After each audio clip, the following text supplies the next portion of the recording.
Правдата е слепа, но достижна, или правдата е слепа, а ние се правиме недоветни. По бројните укажувања дека битката со корупцијата и криминалот е длабоко во жива кал, Македонија го прави првиот значаен чекор формирање на нова антикорупцијска комисија. Битката со корупцијата главен предуслов за напредувањето на Македонија кон Европската унија. По бегството на Груевски и бројните амнестии, имиджот на земјата е нарушен. Дали новите законски измени ќе овозможат вистинска борба со ова зло или се ќе биде само на хартија. Утре се бира новиот состав на антикорупцијската комисија. Граѓаните скептични, институциите ја губат довербата како функционира системот. Добра вечер во 24. Отворено за моите гости, пратеникот Мухамед Зекири, кој што воедно и во комисијата која што го бира составот на оваа значајна комисија, Герман Филков од Центарот за граѓански комуникации, кои долги години ги испитуваат и јавните набавки, но и сите оние пропратни елементи околу јавните набавки, што го прават процесот сложен во Македонија, благо речено. Сашка Цветковска, истражувачки новинар од ИРЛ Македонија, добра вечер и за вас. И Миша Поповиќ од Институтот за демократија. Добра вечер за сите. Пред да почнеме со емисијата, јас само сакам да најавам нешто што е важно за нас од телевизија 24.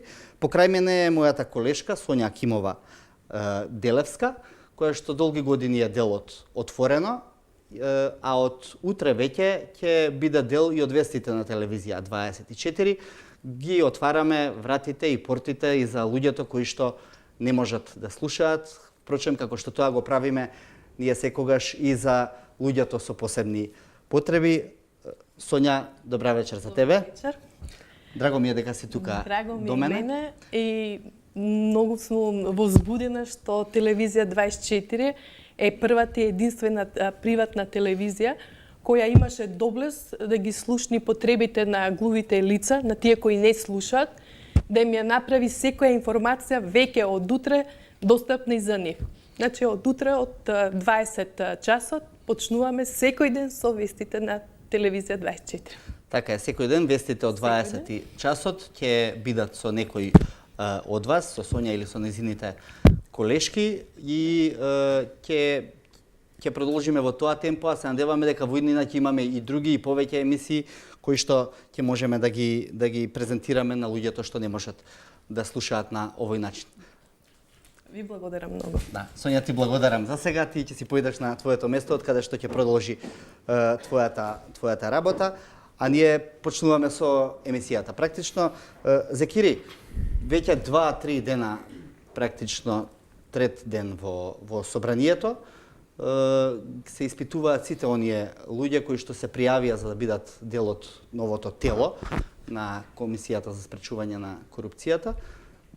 Ми рековте дека сте исцрпен изминативе денови, исцрпен заради тоа што сте постојано во собранието или заради тоа што морате да бидете постојано буден за да ги детектирате слабостите или добрите страни на членовите на идните членови на комисијата? Значи, не сум исцрпен само јас, сите колеги кои што сме таму од утринските часови до попладневните, за да ги слушаме, секако треба да задржиме концентрацијата.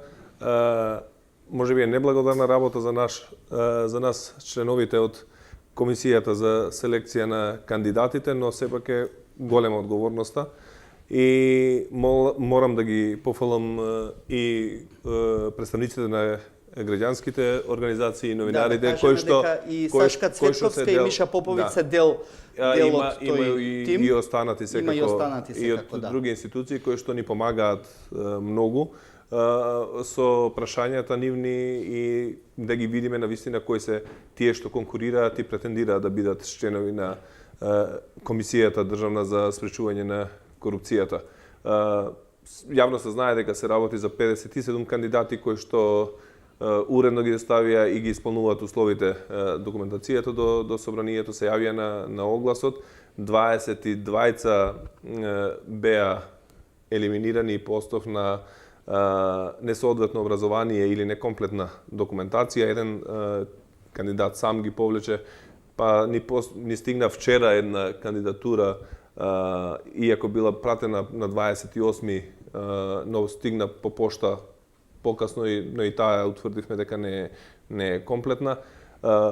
Многу кандидати, поминавме до денеска, трет ден, 44, ако не грешам, ни останаа уште 13 за утре, со што ќе завршат интервјуата со претендентите за председател и за членови на антикорупцијската. Околу таа процедура само, кога ќе завршите со нивното испитување, комисијата од 7 члена, од која што 4 се пратеници, а 3 надворешни членови ќе ги избере седумината за кои што смета дека се најквалификувани да ја извршуваат таа функција. Значи, откако ќе завршат интервјуата со кандидатите, 7-члената комисија, од која, како што кажавте, 4 се пратеници, 2 се од невладиниот сектор и 1 е од представник на Народниот правобранител, ги оценуваме. Секој кандидат поединечно, потоа ќе се направи редослед на најдобрите и тоа треба да се предложи на Комисијата за избор и именување, кои треба да ги изгласаат председателот и членовите на... Ќе пресуди квалитетот или политиката? Значи, процесот е крајно транспарентен и интенцијата е токму тоа да се изберат најдобрите, а не послушни луѓе. Филков, и вие ја следите на некој начин таа дебата, имате и ваш представник и во комисијата, кој што ќе одлучува. Од она што го видовте и што го знаете за тоа што се случува тамо, има ли доволно добар потенцијал во луѓето што се кандидати? Прво да кажам дека ова е ново за сите нас, прв пат се случува еден ваков избор. Мислам дека начинот како е смислен не е лош, меѓутоа тоа што се брза е, мислам дека малку ќе се одрази на изборот, можеби на најдобрите кандидати. Се брза, сите знаат, за да се стигне до распишувањето на председателските избори. Може требаше да се остави повеќе простор за секој кандидат, помалку интервјуа во текот на денот и така натаму. Околу кандидатите јас морам да кажам мој личен печаток, фактот што 14 години во работам во антикорупцијска невладина, пред тоа исто толку години во телевизија, мислам дека сите што се бореле против корупција во земјава доволно ги знам, а фактот што 90% од пријавените не ги познавам, мислам дека мене лично ми зборува доволно. Никој не ги спори нивното искуство, стаж, образование, меѓутоа оној дел од законот кај што вели дека треба да има искуство во активности во владење на правото, односно во борба против корупција и така натаму, тука мислам дека нема баш некој... А зошто не се пријавувале добри кандидати? Што е претпоставката? Тоа е прашање за анализа. Повторно, јас мислам дека поради една општа недоверба што владее, не само во комисијата, општа недоверба дека некој може да се вложи лично толку, значи да се подметне, што кажуваме, со целиот свој капацитет и со своето знаење и искуство, а никако резултати во општеството не гледаме.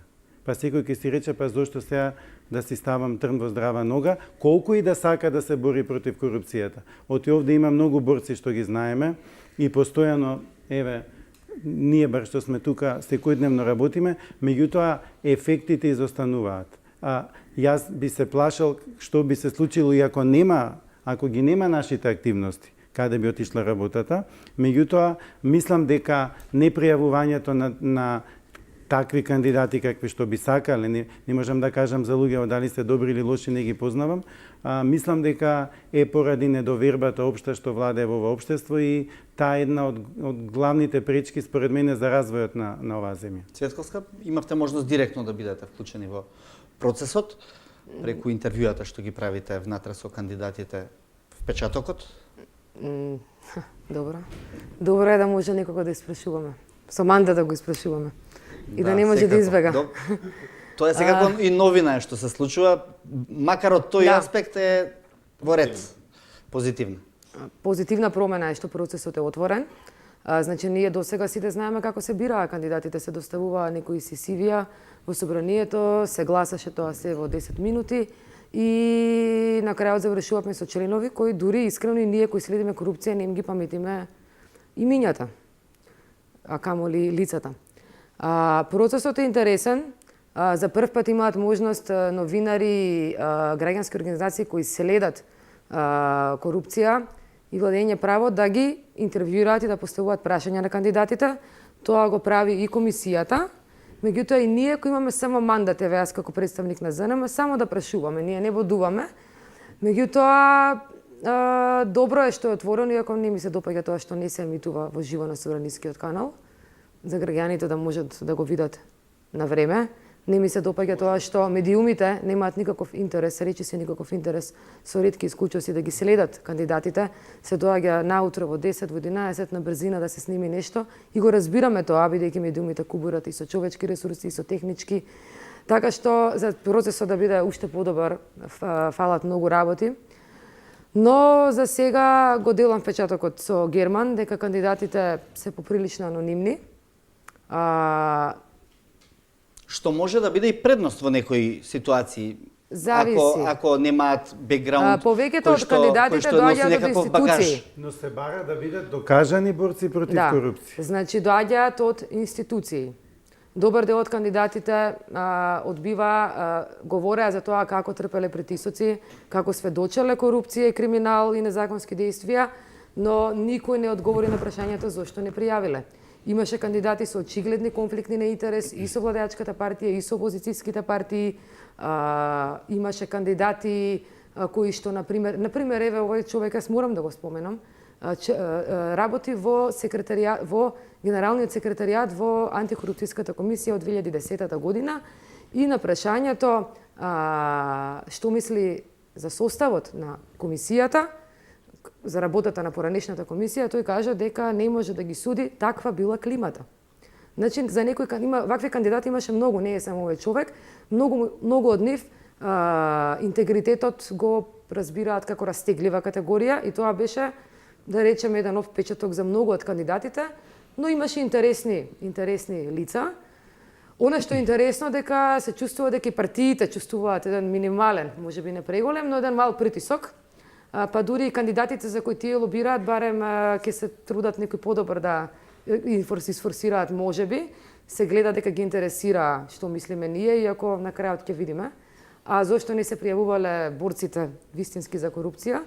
Нимавме обиди да убедиме и некои колеги и во невладин сектор и во медиуми, но недовербата во институциите е голем проблем и да, колегите може би и со право не сакаат да се изложат на уште еден пораз, а пораз имаме многу и тешко се издржува. Не знам како тоа би функционирало во иднина. Сакаше да реплицираш на некој... Само да спомнам зошто не оди во директен пренос сето тоа што се случува во Комисијата за селекција. Донесовме таква одлука членовите за да не дадеме предност на кандидатите кои што ќе бидат во вториот, во третиот или во четвртиот ден.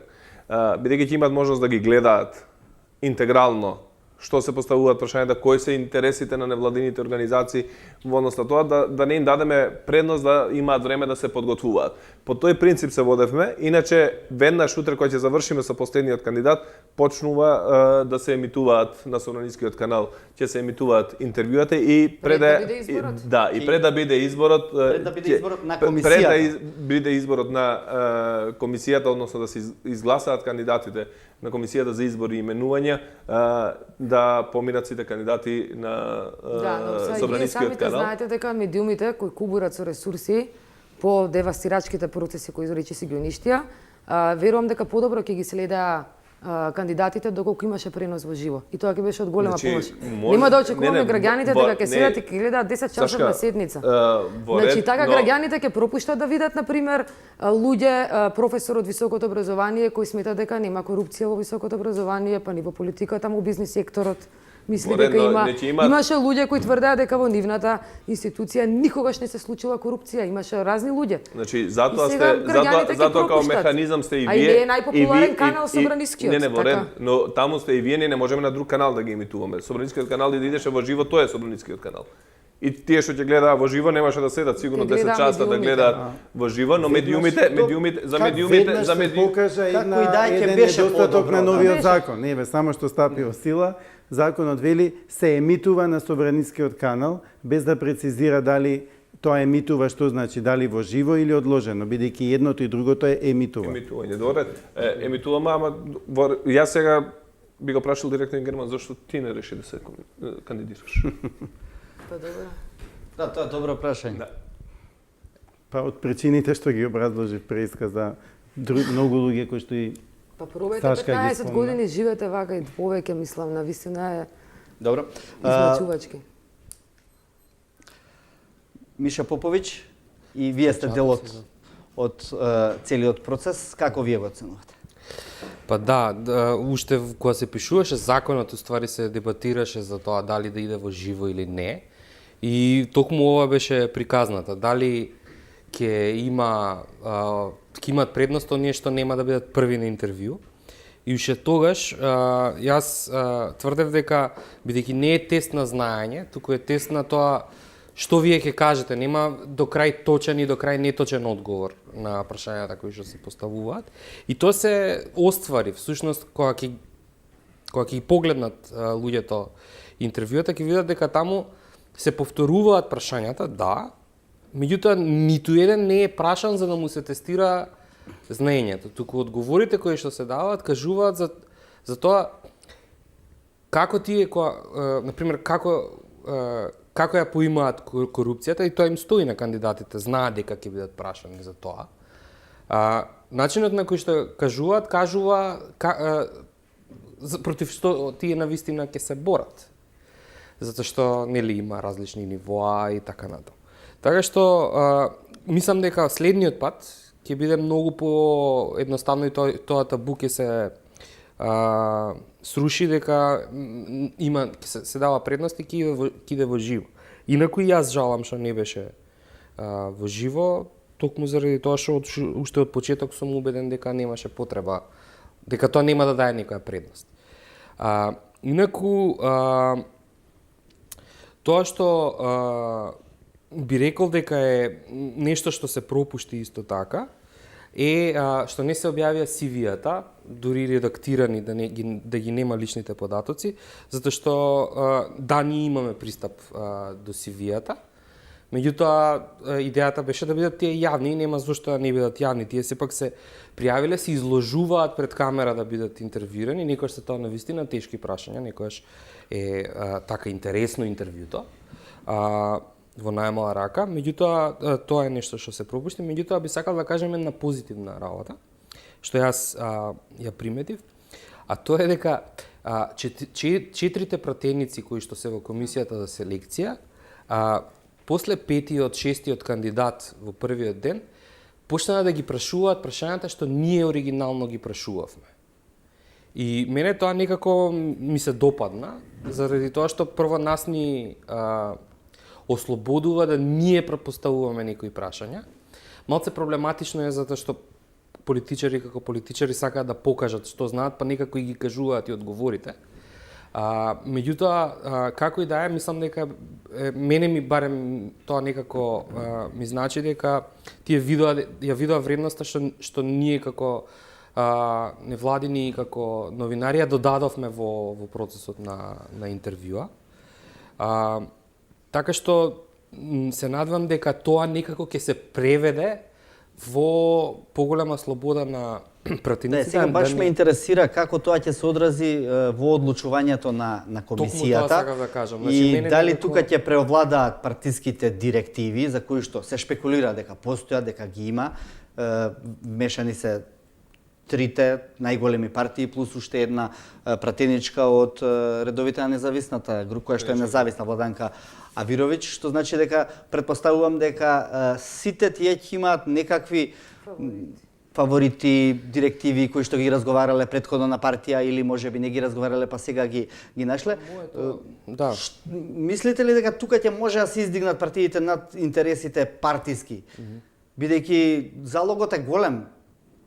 Тоа е битката со корупцијата, а општеството знаеме каде е. Сега, ја не сум оптимист по звање, така што можам да бидам прилично скептичен. Меѓутоа, истовремено, мислам дека од она што ја гледам како динамика на испрашувањата, се надевам дека токму процесов малце ќе ги ослободи прво луѓето што се во комисија, од партиите што се во комисијата за селекција. Значи, зборувам пратениците, се извинувам. Тоа е првото нешто што се надевам дека можно е да се случи. Сега, второто и како е тој цел процес дизајниран. Јавни се интервјуата. Утре ќе знаат сите за кого гласале пратениците ако одат контра најдобрите. И да, можеби ќе биде предоцна, меѓутоа ќе остане запис дека или ако одберат спротивно некој на она што очигледно најлошите, било условно речем. добро внатре во кандидатите, дека се гласало спротивно на тоа.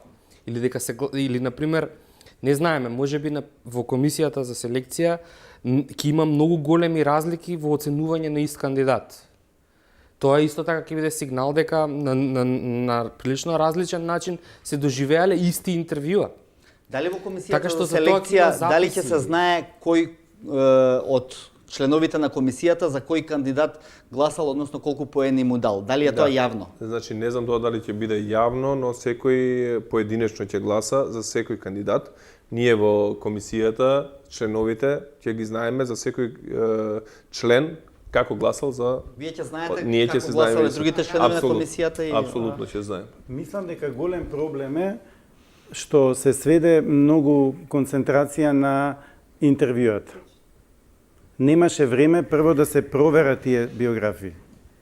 Така е, ние ги добивме во саботата, бевме известени дека во недела Сите, значи, ќе започне, нема па време дури да се имавме и проверат. мал, иако незначаен, но мал конфликт дека не може да размислуваат дали Добро, да не ги но- дадат CV-ата, не биле редактирани. Битен е Одлични настапот податоци. на тоа интервју, да, меѓутоа не е пресуден. Не може да цениме некој дали во тие половина час или 5 минути колку му трае интервјуто имал звездени моменти или не.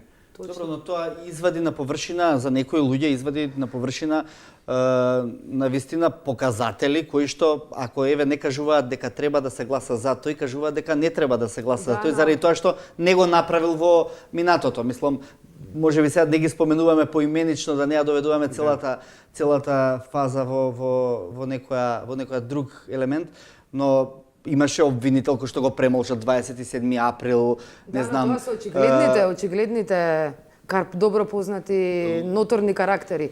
Има и кандидати, на пример, од првото интервју, кои мене и на уште некои членови повеќето ни оставија впечаток, а по 2 дена помало истражување дознаваме нешто друго за нивниот, да речеме, лабилен, морален компас, у најмала рака. Значи, ќе беше убаво да имаме барем една недела најмалку да го истражите. работиме тоа што знаеме да го работиме, да. Имаше... Да, искрено, јас да се надоврзам, искрено нас ни помогна за во интервјуто се добри, односно може да се каже и одлични, но ни помогна и новинарите и представниците на невладините организации со нивните прашања и да дознаеме работи кои што и ние не сме ги знаеле. Зашто и ние како пратеници немавме време ни ние доволно за да ги провериме кандидатите, а повеќето рековме дека се анонимуси кои што не се познати за јавноста, но пак да кажам благодарност и до невладиниот сектор и до новинарите кои што помагна. Вие со вашиот новинарски бекграунд лесно се снајдовте валјда во оваа нова улога пратеничко-новинарска или пратеничко-испрашувачка. Така да не би било тешко за разлика ни од беше тешко, Авировиќ, беше ми, Илиовски и Па Груби. тоа се гледа кога поставуваат прашање останатите колеги, едно прашање трае 2-3 минути, место да бидеме кратки и концизни во поставањето прашање. Кога се пишуваше законот имаше идеја за ветинг. Значи сите што се кандидирани и што ќе ја поминат административната проверка, после тоа пред да стигнат воопшто до интервју, има ветинг процедура, ама се напушти релативно брзо таа идеја, заради тоа што немало процедури. Според дел од работната група што го подготвуваше законот. Може би фали тој еден чекор. Сите кандидати, па да се направи значи кратка листа на оние, да кажам, најдобрите, па тие да одат на интервју. Како што кога вработуваме нели нови луѓе, имаме 200 пријави, прво селектираме кој не ги исполнува условите, потоа од тие правиме листа на 10 најдобри и тие ги викаме на интервју и од тие избираме еден кандидат, а во овој случај 7. Да. Има и уште една интересна. Слично на ветингот, меѓутоа Повелете Сашко. Да, видливо е дека токму поради тоа што е отворен процесот, интервјуата се јавни, овој пат партиите не оделе со кандидати и нивни членови. Да.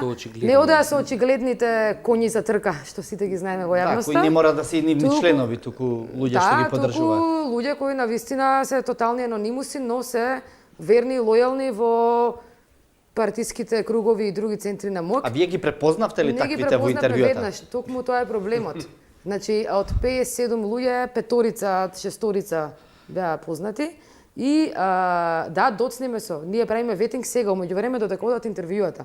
Ние немавме време да се подготвиме и да видиме кои се овие луѓе точно.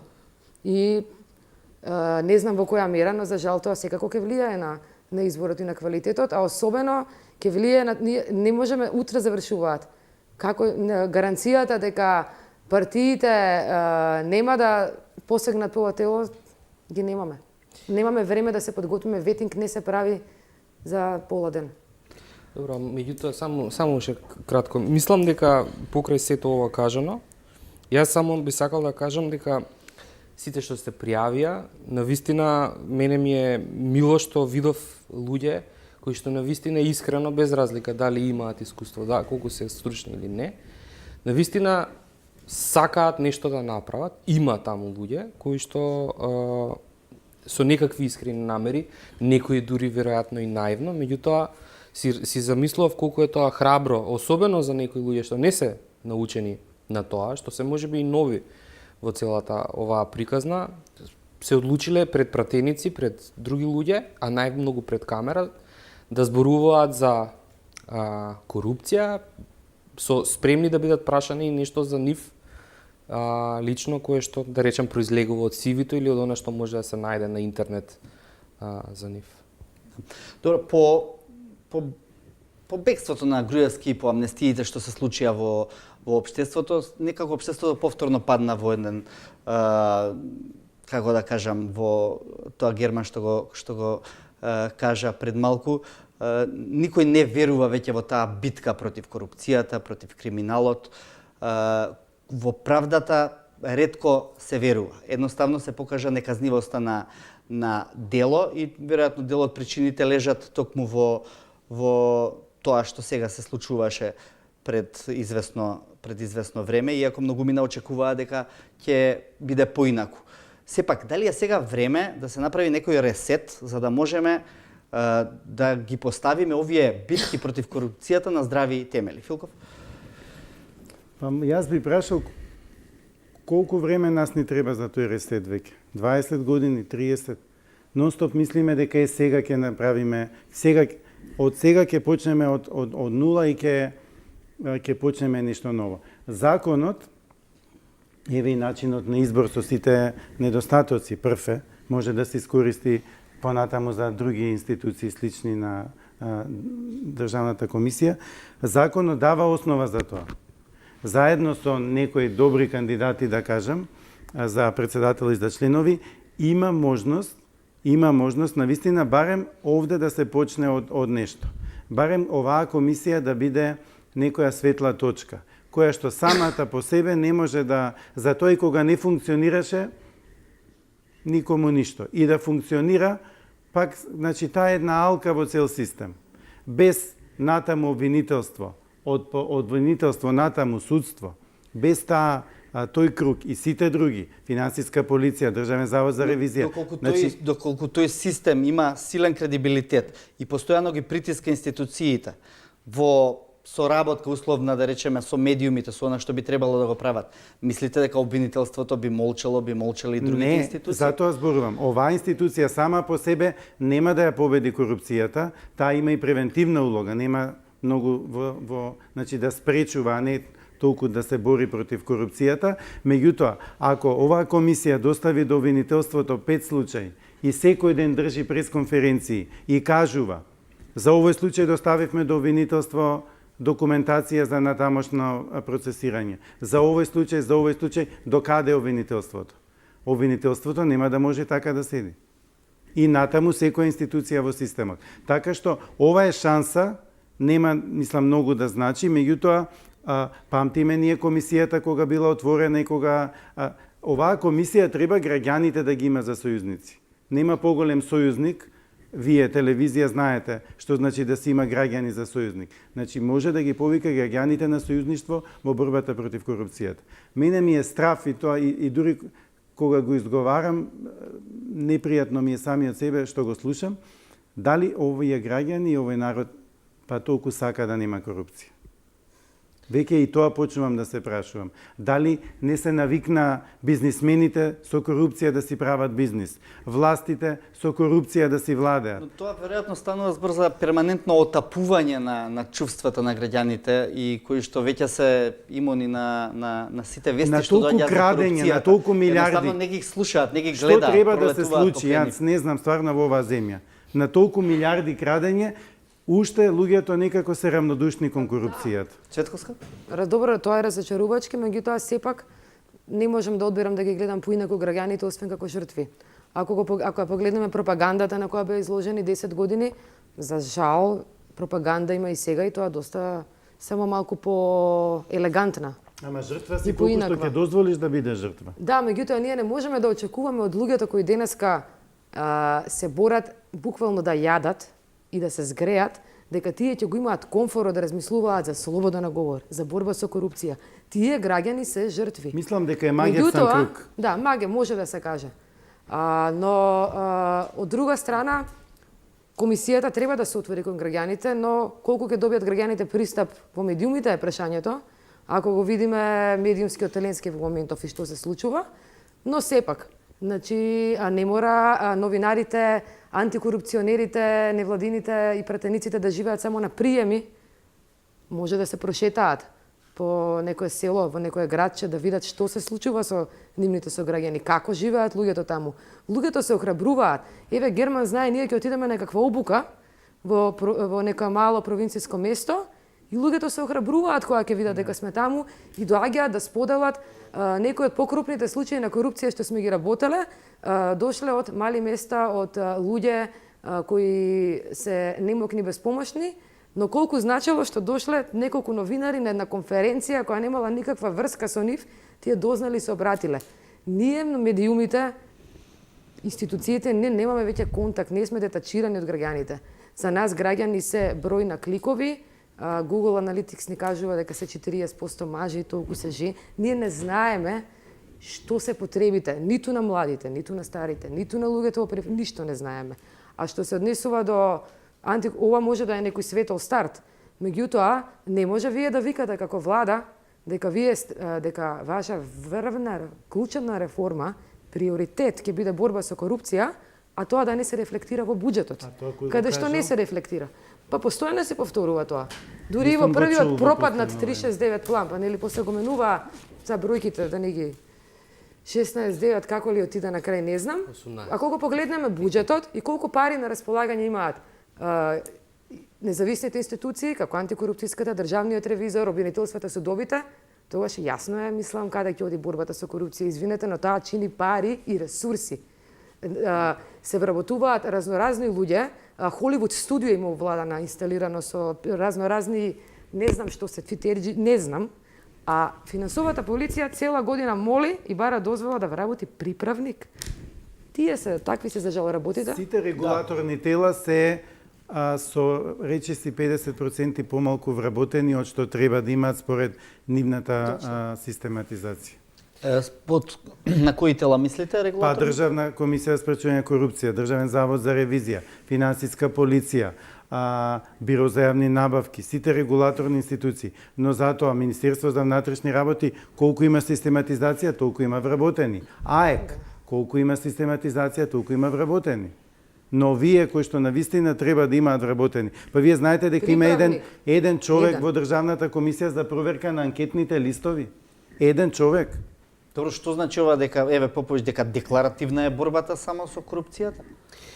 Па да, значи ако ги гледате буџетите, вистинскиот момент кога ќе кажете има политичка волја е кога тоа ќе се одрази во буџет. Значи кога ќе се направи кога сите регулаторни тела ќе имаат многу средства за да си ја извршуваат својата работа соодветно. И тука веќе стигнува до еден момент, а тоа е клучната антикорупцијска институција е собранието всушност. Затоа што во собранието одредува која институција колку пари ќе зима. Меѓутоа исто така што е важно е дека на собранието овие институции му одговараат. Не дека се тие подредени, затоа што и тие нив исто така ги наблюдуваат, особено ако го земеме ДКСК. Меѓутоа тоа што е важно е дека клучното место каде што се поврзуваат овие работи, без да ја повикувате јавноста, а треба да ја повикувате јавноста, е токму собранието. ДКСК, ако не работи јавното обвинителство, може да одбере да каже, јас ќе ги известам претениците. Ќе ги известам претениците од опозицијата, тие најмногу ќе бидат заинтересирани за тоа. Така? Во било кое време, значи не збориме сегашната политичка состојба, тоа е како начин на работа.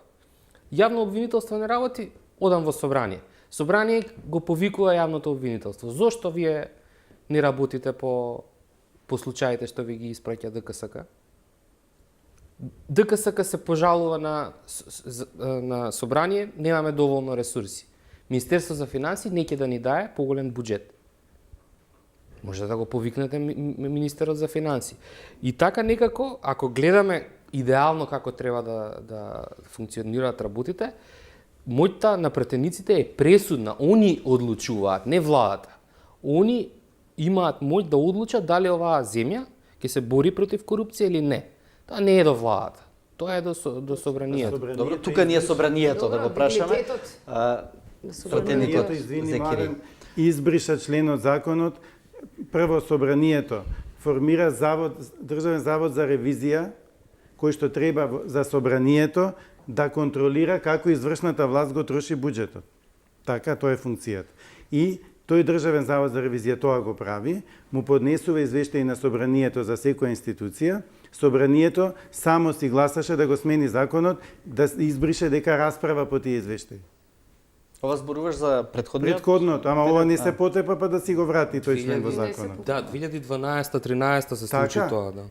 Зошто да не расправа, го плаќа, го формира заводот да контролира како се трошат парите и не сака да расправа по извештаите. Па треба секој кај што има наод со ревизија, кај што не дава мислење нели ревизијата, да се викне и да се праша ти директоре, раководителе, министру, што ќе правиш со ова? Зошто ова го направи и како мислиш понатаму да ја коригираш работата? Да, претениците се изборот на народот практично и од таму треба да потегне и целата ова работа за која што зборуваат колегите. Зекири, мислите ли дека сте пасивни? Сега вие сте тука представник на собранието, вака, извинете вака, ама би побарал, може би го повикал министерот за финансии да разговараме за буџетот. Значи, апсолутно наша задача е да бидеме контролори на извршната власт и на министрите. Например, може би е реткост, прв пат се случи, односно треба да се изгласа нешто што предлага владата, а ние се изјасниме дека ќе гласаме против зголемување на платите на вице-премиерите.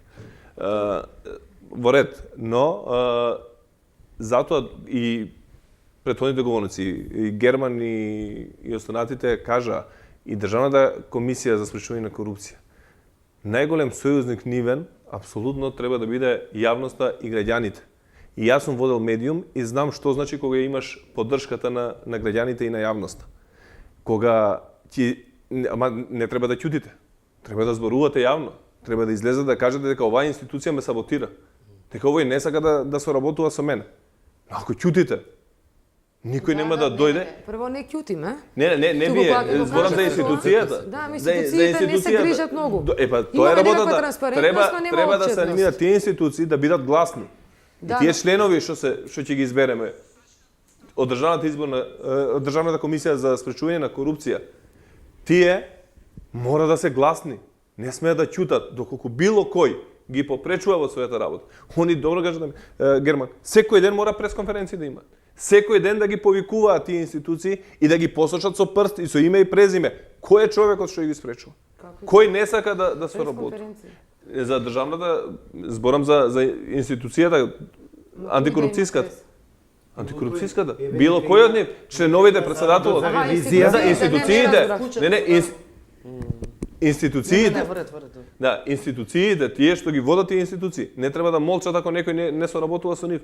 Ако некој ги саботира, јавно обвинителство не сака да соработува. Кажи кој е тој што не сака да. Значи треба да зборат и кога зборуваш гласен, тогаш си посилен, затоа што јавноста ти е најголем сојузник. Но ако молчат сите, значи ние нигде не сме стигнали. Ние треба да стигнеме до тој степен да ги ослободиме сите институции и сите луѓе што ќе ги избираме да бидат слободни да зборат. А не да чутат. Кој го промовира системот на молчење во земјата? Па очигледно системот кој што бил граден, сега ги спомнуваме последните 10 години, ама не се само тие 10 години очигледно, го има промовирано тој начин на функционирање. Ние сакаме да ги ослободиме институциите. Ова е прв пример што вака јавно ги избираме членовите на едно регулаторно тело.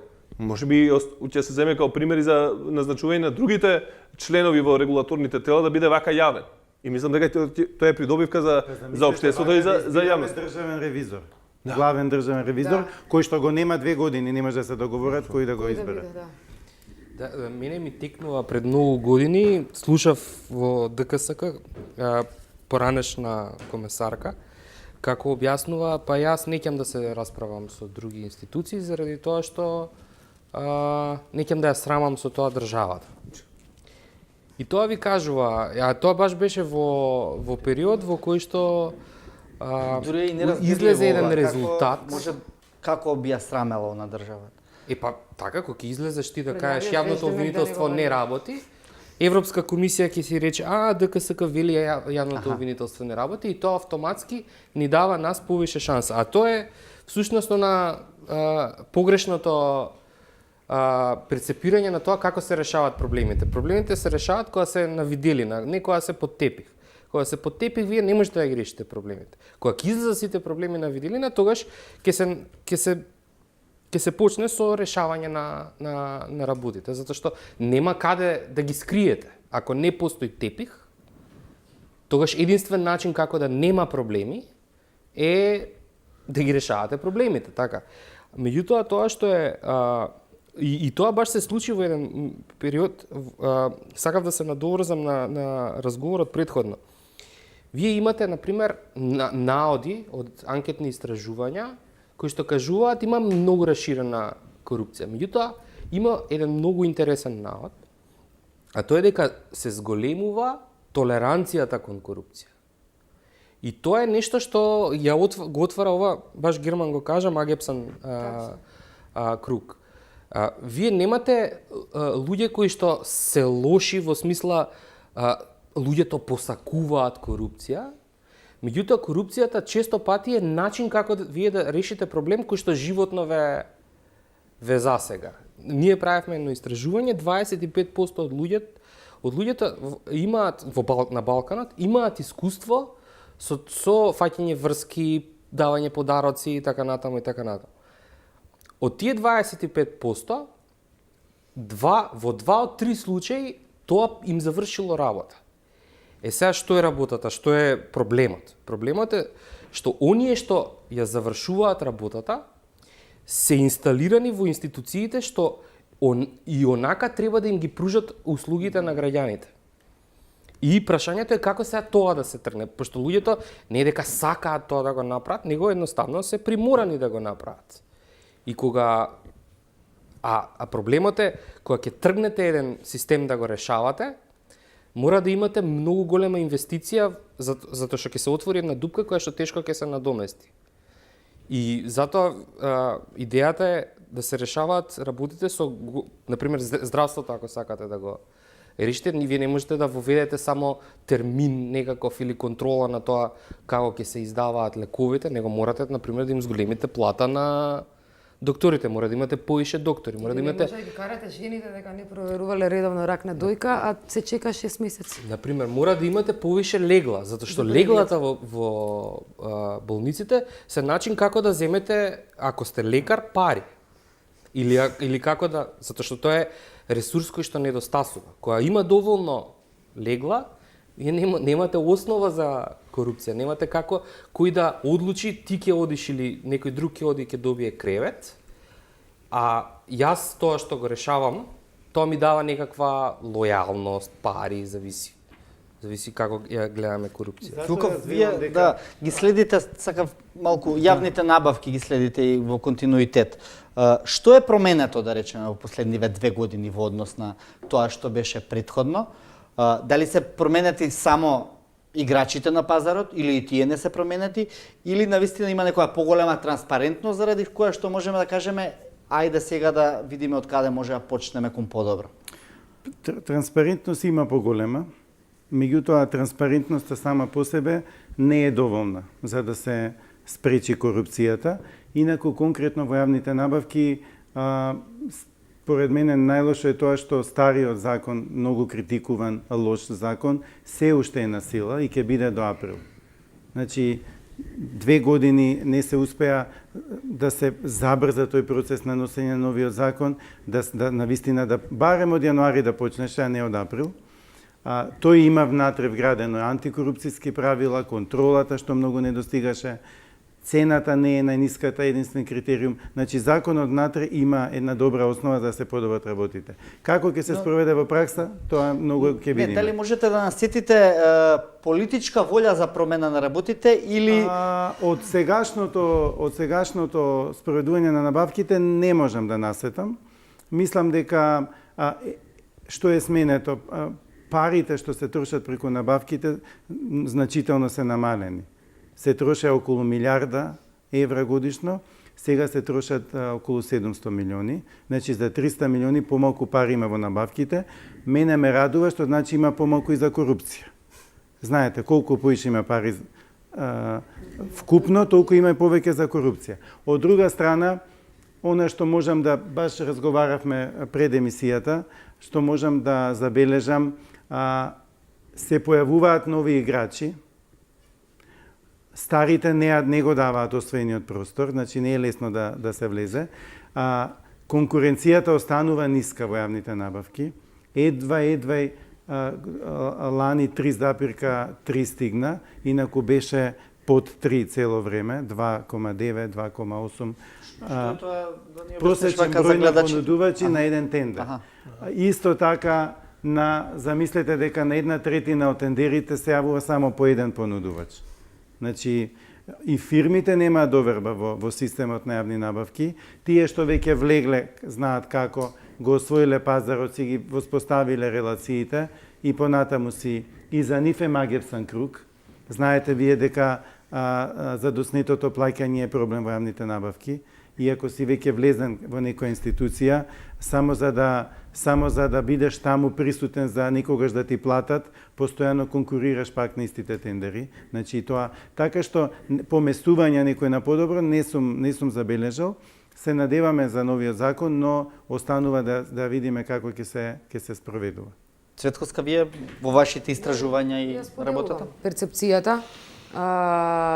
Перцепцијата е дека, или чувството, еве моje лично нека е дека постои буквално широка владина коалиција за корупција и сите старо нови играчи, сите се тука некаде, кој рехабилитиран, кој тазе воведен во играта, 700 милиони или се милиарда или се парите уште се делат на начин кој не укажува доверба ниту во транспарентноста на постапката, ниту во, мислам дека постојат индиции за некои од тендерите, дека постои сериозен криминал. Како и да е, ние кога пишуваме за непотизам, корупција и други проблеми на оваа администрација, на оваа власт, да, не ни викаат предавници на државата, но си имаат и они на армија ботчиња што така ќе ни искоментираат, малку покултурно, и сега новото барем се гради, барем се искрени. Бидејќи нели вие ќе посочите на непотизам и потоа ќе излезе премиерот и ќе каже во интервју, па тоа знаете бидејќи он има другарчиња во општинските комитети, па така први дознаваат, можеби е поради тоа и нели барем се искрени е тоа. Новото барем се гради, но постои можеби мало исчекор, еве не знам. Искрено говорот на омраза кој беше упатуван кон нас новинарите, притисоците, заканите со кои живеевме беа стравотни и сега амбиентот е подобрен, но доколку ова општество не сме огнесили да го искористи овој момент кој нема да трае уште долго, за жал никаква глобална алијанса, никакво НАТО, ништо нема да не спаси. И за 10 години ќе се најдеме пак во истава ситуација. Во 2001-та, еве така беше, се потрошија многу пари за проекти, реформи и разноразни работи, но кога некој сака да фекира дека нешто прави, тоа на крајот има своја цена и се плашам дека немаме многу време. Дали може би имаме една година? А зошто ова се случува сега ме интересира? Јас не би сакала само да филозофирам. Заради поставеноста на директорите, институциите, системот, министрите или доаѓа од некој заради центар квалитетот на човечкиот материјал во политичките партии. Политичките партии одамна го изгубија угледот, граѓаните дури се срамат, ние кога поведуваме дискусија, секој ја започнува со само да се знае, јас не сум член на партија или иако сум член јас сепак, од кога е срамота да е некој член или нешто страшно? И сега ние ги оставивме политичките партии, ова е парламентарна демократија и ние така се застапуваме. Граѓаните се организираат околу одредени идеи и најдобрите треба да победат во фер натпревар, а не во вакво финансирање на партија, како што постои, но добро. Мислам дека основата лежи во финансирањето на политичките партии. Тоа е страшно. Мислам, навистина е страшно. И граѓаните не се вклучуваат. Партиите не се отворени кон граѓаните за нови членови, ние не гледаме дека ги промовираат. Например, ни една партија не се грижи за своите млади. Тие се само ресурс за плакати и провокации и тепачки. Да, таков е впечатокот. Добро, впечатокот може да биде таков, но реалноста е поинаква. Не можеме да кажеме дека не се грижиме за младите членови, дека не се грижиме за младите. Ние сме сериозна политичка партија, организирани и имаме млади кои што се активни, така да не може да кажеш дека тие се користат само за лепење плакати. Тоа може да бил впечаток и да продолжи некој да го шири дека имате млади кои се сликаат како 50 годишни комунистички функционери застанати на прес на млади со 7 луѓе позади нив за грб.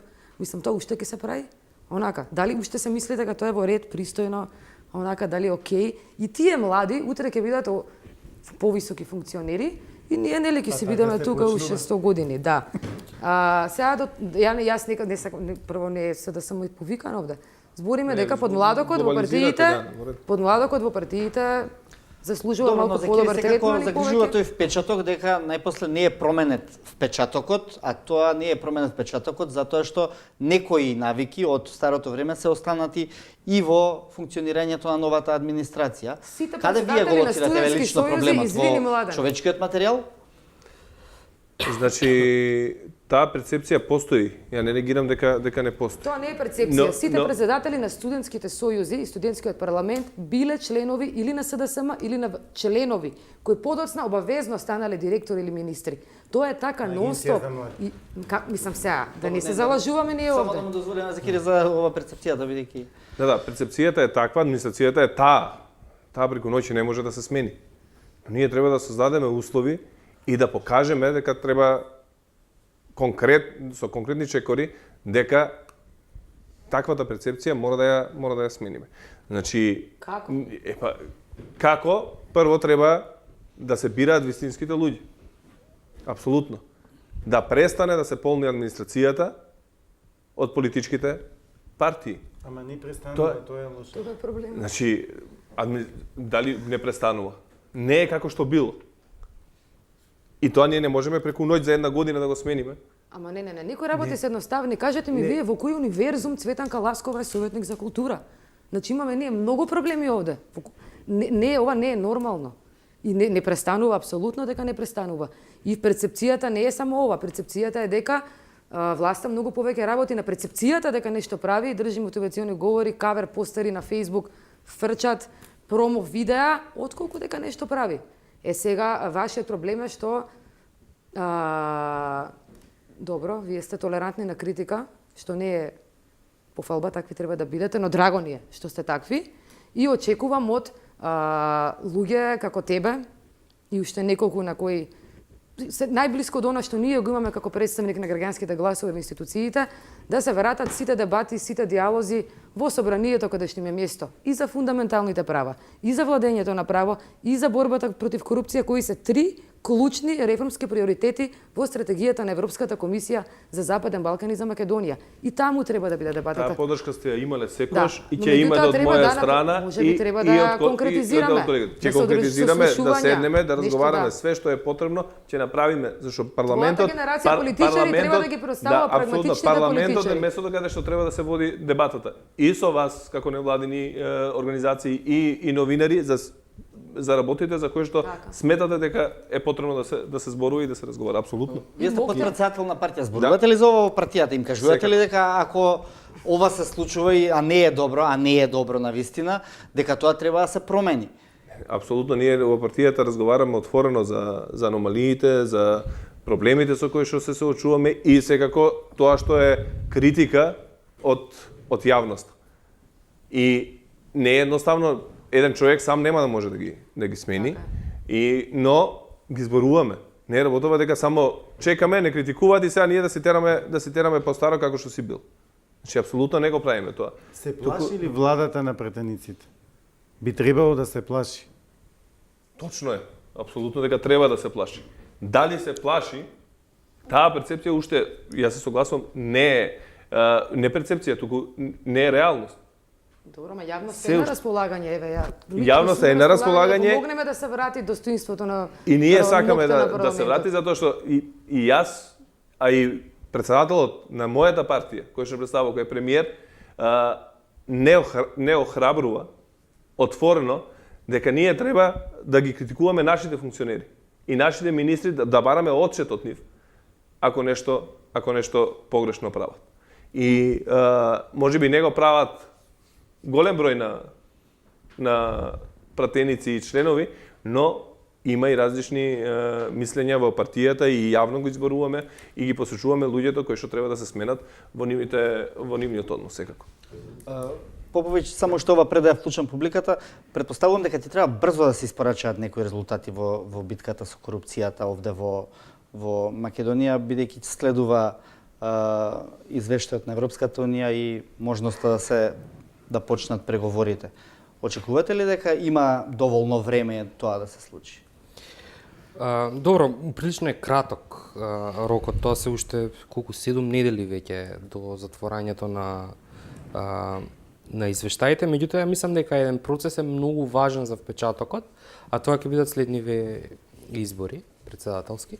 И мислам дека тука ДКСК ќе треба да ја покаже својата ако избереме нов добар состав, треба да покаже својата вистинска доблест и да бидат овие избори каде што ДКСК ќе има навистина нова улога во изборната кампања, антикорупцијска. Заради тоа што на многу ограничен начин се контролираат кампањите во смисла на еднаквите можности за различните кандидати да учествуваат во фундаменталното политичко право да бидете избрани. И таа фер игра е исклучително важна и многу, мислам дека ќе биде многу поттикнувачка за граѓаните доколку тука се покаже. А мислам дека има основа ДКСК тука да покаже. Заради тоа што во голема мера се фокусираат на следење на ограничувачките правила или забрана за јавни набавки, вработување и така натаму, меѓутоа учеството на администрацијата во политичките кампањи на многу рудиментиран начин се контролира. Дали премиерот, дали некој министер отишол на некаков митинг со тоа што за време на работно време и така натаму, меѓутоа вие имате цел еден систем во кој што оние што се на власт имаат предност пред оние што се во опозиција, без разлика на тоа за кои избори зборуваме, дали збориме за централни избори, дали зборуваме за општински избори, тоа функционира. Добро, благодарам за сега. Повелете со прашање од публиката. Добро вечер, јас сум Илиев Марио и сакам да убатам едно прашање до господинот Зекири. Што мислите што треба се промени во свеста на политичарите и бизнисмените со цел да се искорени корупцијата? Ви благодарам. што се треба да се смени. Значи, апсолутно, прво и основно, функционерите, било кој да е, да биде поставен на раководна позиција, треба да не ја чувствува таа позиција како преодна и да си го искористи мандатот за лично богатење или за лична корист. Треба да ја сметаа таа функција за функција, односно доверена, одговорно да си ја извршува таа функција за доброто на граѓаните. За жал, повеќето од таквите функционери за сега, не велам сите, не се на висина на својата задача. Не велам само за сегашниот состав, но и за претходните. Благодарам. Мислам дека може уште некој да се вклучи, бидејќи беше спомнати бизнисот во двонасочна е таа улица. Мислам дека пред да се смени, свеста ќе се смени ако корупцијата стане ниско исплатлива и високо ризична работа. Сега кај нас е високо исплатлива и ниско ризична. Гледаме секој ден последните страшни работи што се случија. Да украдеш толку пари и да ти останат и парите и да не одиш во затвор, значи е високо исплатлива и нема ризик да се бавиш со корупција. Значи, како да ви кажам, кога ќе стане обратно како што треба да биде, тогаш и свеста полека ќе се прилагоди на таа состојба. Благодарам. Би можел дополнителен коментар за бизнисмените, бидејќи не ги спомнавме, а се разбира дека тие два корпуса во општеството не би можеле да функционираат еден без друг. Бизнисмените воопшто од борбата против корупцијата.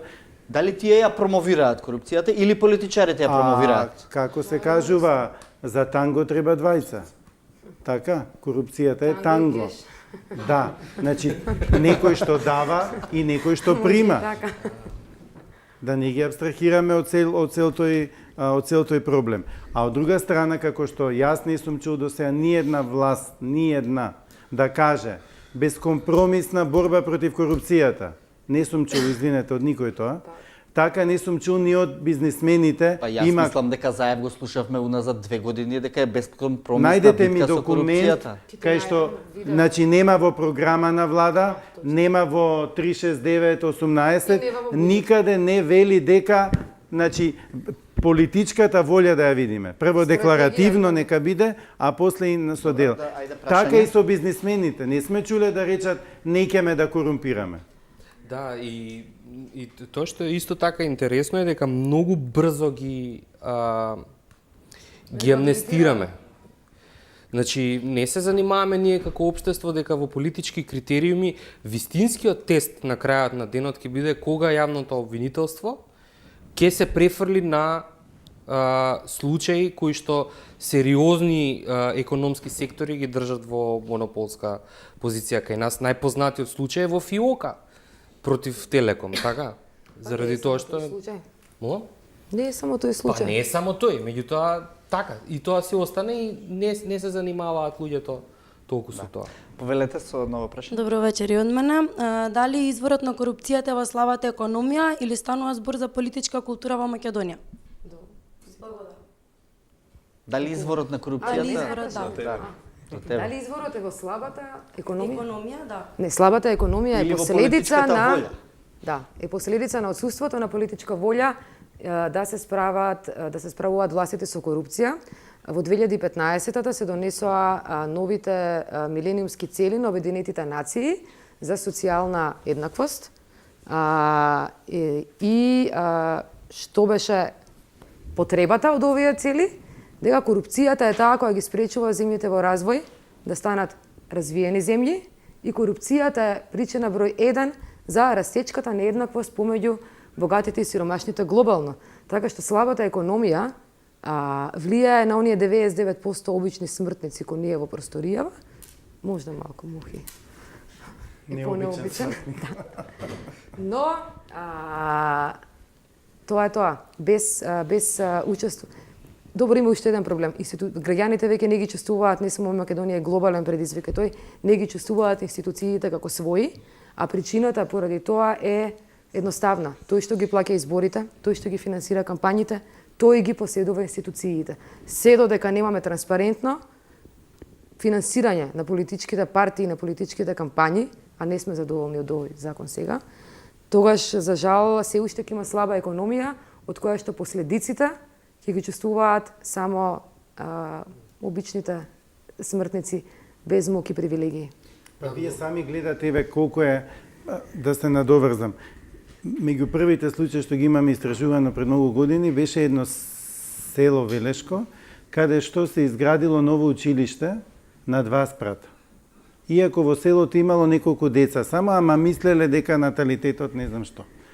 Не е важно. Уште пред да се всела децата, врне снег, повеќе, и пропаѓа кровот врз и паѓа врз училниците од горниот спрат, каде што децата на распуст биле или така нешто. Значи, ново школо, невселено, паѓа кровот и можеле децата да загинат. Тоа е корупцијата. Тоа е корупцијата.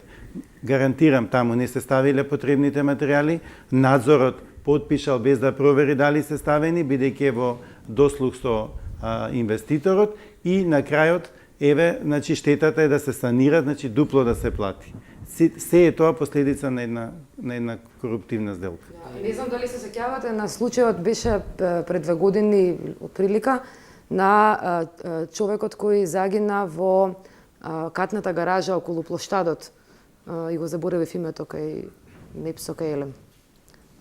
Затоа што рачно, таму има гаражи со лифтови, но тие не работеле подолго време и човекот рачно ги подигал лифтовите. Тоа е корупција.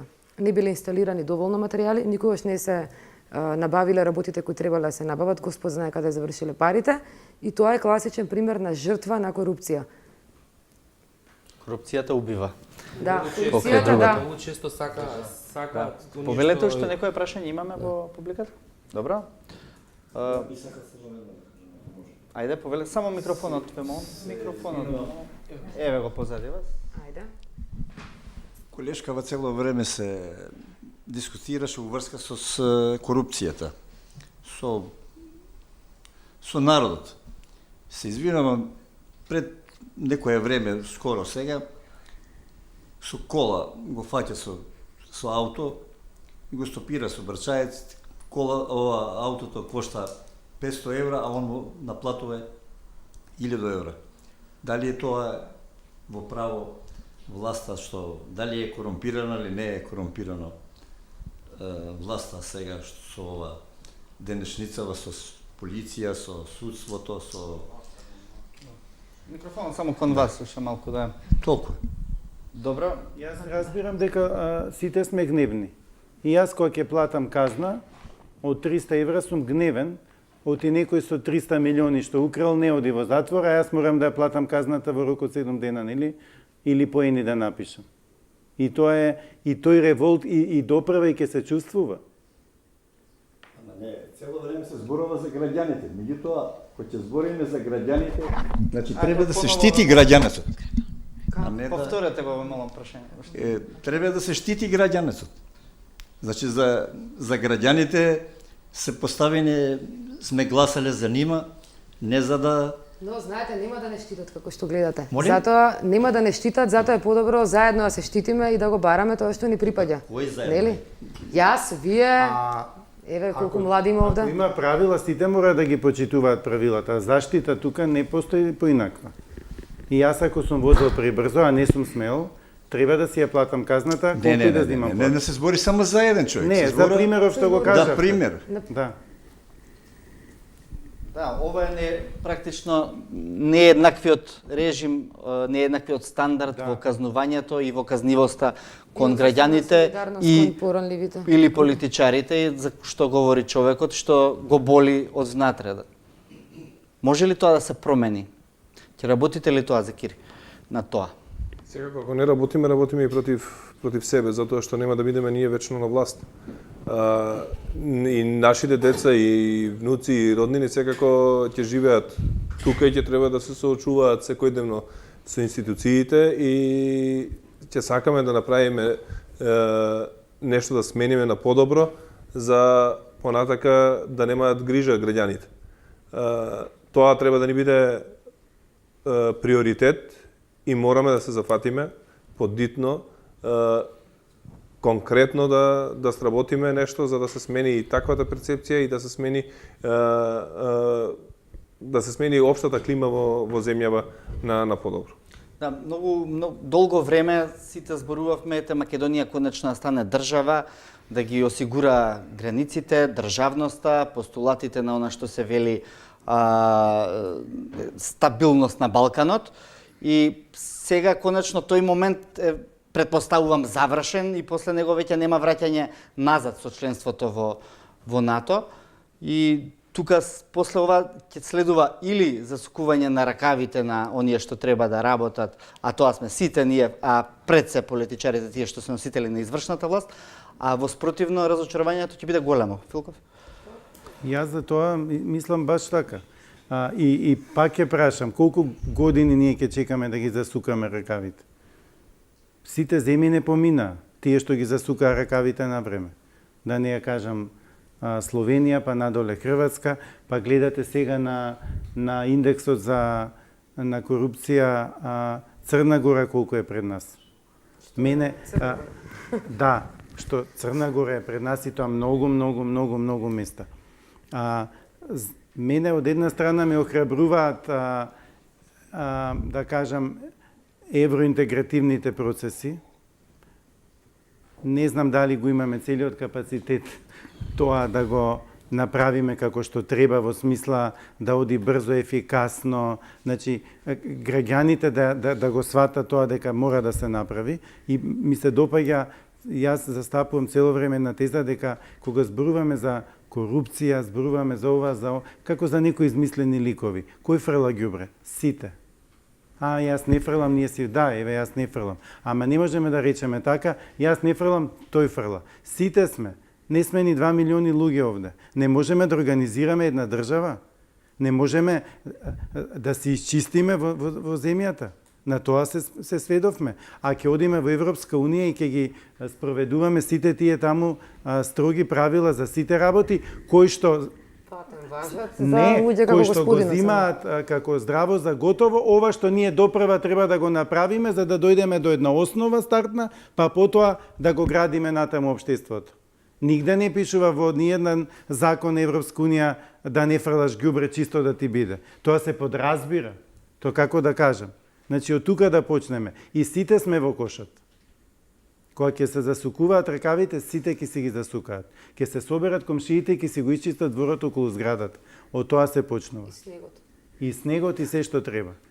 Дали имаме за тоа не капацитет, дали за тоа имаме, како да кажам, дали сме способни тоа да го направиме, кажа девојката, политичка култура и воопшто дали имаме менталитет таков, тука јас имам сомнежи големи. Да, но на тоа се работи и на менталитетот. Јас секогаш се противам на тоа дека е менталитет, пошто има студии каде што е покажано дека не е менталитет. Два града соседни, граница на држава ги дели, целосно различни исходи во управување. Менталитетот, тоа е последица, да.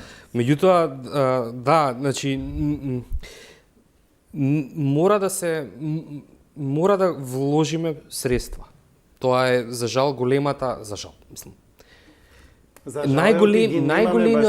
Најголемиот корупцијски проблем во Македонија кој што е наталожен е всушност загадувањето, ако го гледате така. Со сите тие урбанистички планови кои што преку коруптивни дејства преку корупција директна, значи зборувам директно кога некој е на некој начин подкупен за да го прилагоди урбанистичкиот план, кој што понатаму го сопрел движењето на воздухот и не обезбедува до корупција на професиите, во смисла на тоа дека некој архитект одобрил нешто, нацртал некаков план без да ги земе сите параметри кои што се потребни за овој град да може да дише. Значи, сите тие работи мора да се решат, меѓутоа, за жал, во еден момент во таа борба против корупција целосна, значи не збориме сега само за случаи, него збориме Кога ќе ги откриеме случаите, сега како да ги решиме, пошто што ако ги откриеме сега случаите? Во еден момент ќе мора да рушиме згради, најверојатно. И тоа бара да собереме пари и да ги Па Сараево размислува цел рид да урне за да овозможи проток во таа котлина нивна, бидејќи се во ние ќе слична градиме ситуација. уште Ние уште згради градиме, на да, во во центарот, бидејќи да живнело градежништвото. Благодарам, да ги видиме тука поентите на вечерашната емисија. Ние немавме време да се подготвиме и да видиме кои се овие луѓе точно. И не знам во која мера, но за жал тоа секако ќе влијае на изборот и на квалитетот, а особено ќе влијае на не можеме утре завршуваат. Како гаранцијата дека партиите нема да посегнат по ова тело ги немаме. Немаме време да се подготвиме, ветинг не се прави за пола ден. се решават кога се на виделина, не кога се под тепих. Кога се под тепих, вие не можете да ги решите проблемите. Кога ќе излезат сите проблеми на виделина, тогаш ќе се почне со решавање на работите, затоа што нема каде да ги скриете. Ако не постои тепих, тогаш единствен начин како да нема проблеми е да ги решавате проблемите, така. Мене ми е страф и тоа и дури кога го изговарам, непријатно ми е самиот себе што го слушам, дали овие граѓани и овој народ па толку сака да нема корупција. Веќе и тоа почнувам да се прашувам. Дали не се навикна бизнисмените со корупција да си прават бизнис, властите со корупција да си владеат. И тие членови што ќе ги избереме од Државната комисија за спречување на корупција, тие мора да се гласни, не смеат да ќутат доколку било кој ги попречува во својата работа. Они добро кажат Герман, секој ден мора пресконференции да има. Секој ден да ги повикуваат тие институции и да ги посочат со прст и со име и презиме кој е човекот што ги спречува. Кој не сака да се работи. Во 22 часот завршуваме со вечерашната емисија. Почитувани дискутанти, ви благодарам што бевте вечерва гости во телевизија 24, да се надуваме на добар избор утре и во текот на утрешните денови. Утре само завршуваме со интервјута. Да, гласањето кога би било? Во четвртак. Во четвртак. И најавно да се надеваме дека ќе може да го видиме будувањето. Што мора да биде во четврток. Да, ќе треба изгледа да се докажете после емисијата уште малку. Ние тука завршуваме. Ви благодарам публиката што бевте активни. Останете со програмата на телевизија 24.